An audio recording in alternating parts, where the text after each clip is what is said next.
Alright guys, I want to get these videos out first. I'll have a couple of videos planned throughout this weekend. They'll be sporadic throughout the weekend, and I'll just talk about discussion and stuff. But let's talk about this one. So Blade, I'm going to give you my thoughts on this whole thing in this video. Blade loses its director, and it's been known for scheduling conflicts, creative differences for the last few. I'm going to give you my take on this. This thing has been a disaster. This was announced almost 4 to 5 years ago. The actor that got Ali, perfect for him. He's perfect. If you've seen him in Luke Cage, or if you've seen him in Battle Alita or any of his other films, he's very good. But the thing about it is, the problem that I had with this already wasn't the fact they were going to reboot it. I was okay with the reboot. They were going to reboot it anyway because it's been how many years? Wesley Snipes getting old. He can't do it no more. And I totally understand that. But the way they're doing it is, oh yeah, it's not going to be rated R like the original was. That was made the original so great.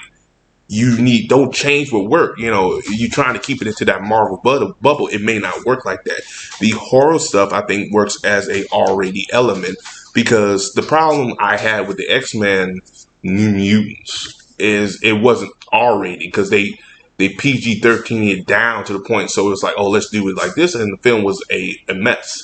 Doctor Strange was another one. You saw Sam Raimi's horror element in there. It worked for a certain extent, but it kind of dialed it back, and it didn't work throughout the whole film, because when he dialed it back, it took the expense away for the film. And you know Sam Raimi wanted to go a little bit more with it. Now, you probably said, well, he did he built with Spider-Man. Well, the thing about it, Spider-Man wasn't a committee-made film. Spider-Man was his film. 1, 2, and 3. 3, not so much Sony did to get their stuff involved with the villains and stuff, but that was still his film. You look at those films, you say those are Sam Raimi films. You look at Doctor Strange, it felt like a Sam Raimi film, but it truly is not a Sam Raimi film. And the director probably said he wanted to do some more stuff into this Blade film, and they were like, well, we're doing this. And the thing about it, MCU have a guideline. They want this, they want that, they want this, they want that. And the director said, well, fuck this. I don't have nothing to be put in it. You have to play ball first to get what you want. And they'll let you do a sequel, a prequel, whatever you want down the road the way you want to, a la Taika Waititi, Thor, Love, and Shit, which was a travesty. I'll take Dark of the World over Thor, Love, and Shit. Okay. But so, and that's the problem, which is, it's hard to say, because you're sitting here like Blade is the easiest one to do. It's been proven with the original. It's the easiest out of all the MCUs to do. And the worst thing about it, we have the technology now to do way more, and it looks way better than the other ones. But they can't get it right. Plus, the vampire genre has kind of died off for years. Twilight kind of revitalized it and killed it at the same motherfucking time. I don't know how that happened, but it did. Once they kind of dwindle out, they trying to dwindle the same, because vampires have not been successful ever since Twilight has ended. Vampire Diaries has ended. True Blood has ended. Those type of shows, the vampire genre in media has not been a la good.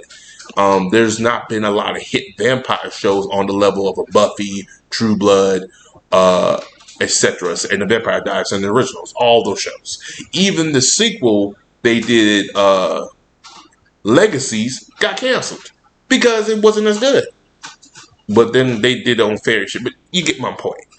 The vampire genre is a tough sell today. It's tough. It's hard. Morbius is another one. Even though people said that's Dracula Untold, which it motherfucking is. Even Untold is getting a little bit love now, because a lot of people said they were a little bit too harsh on the film. God damn, they were harsh, because we got the motherfucking mummy, and that was a cop and a colossal fuck. They were like, well, maybe Dracula Untold wasn't too bad. Of course it wasn't. It's still a good film. I mean, it still pushed certain of the things they were trying to bull, but in its essence, it was a good film. So, I mean, I can go on and ramble about this, but this is a travesty, because the actor is good, and he is cast in one of the best, probably the best roles for any black actor to play it, more so than Black Panther. And because Blade is a arguably is one of those characters. If you're a black actor and Marvel or Fox or someone got that, you want to play him because it's just he's a badass character. And the worst thing about it, he has to top Wesley Snipes, but Ali's a good enough actor. I think he can bring his own shit to it. But I mean, there's certain things you can't curse. You can't. That's what made the Blade character so unique. When you dial it down and you dumb it down, it makes it. And maybe the director probably said, "I don't know, fuck this. I want to do what the original did." And we're like, "No, we got kids to take care of." Like, but then he said, "Well, fuck it, it ain't gonna work," and it doesn't because you can't.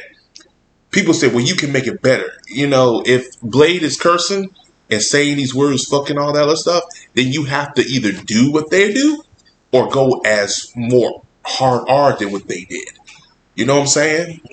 If you don't, it just won't come out properly or well. And I don't care what nobody says. But that's just my opinion on the matter. As always, guys, like and subscribe. Peace. Have a Johnson day. What do you guys think of the director leaving Blade?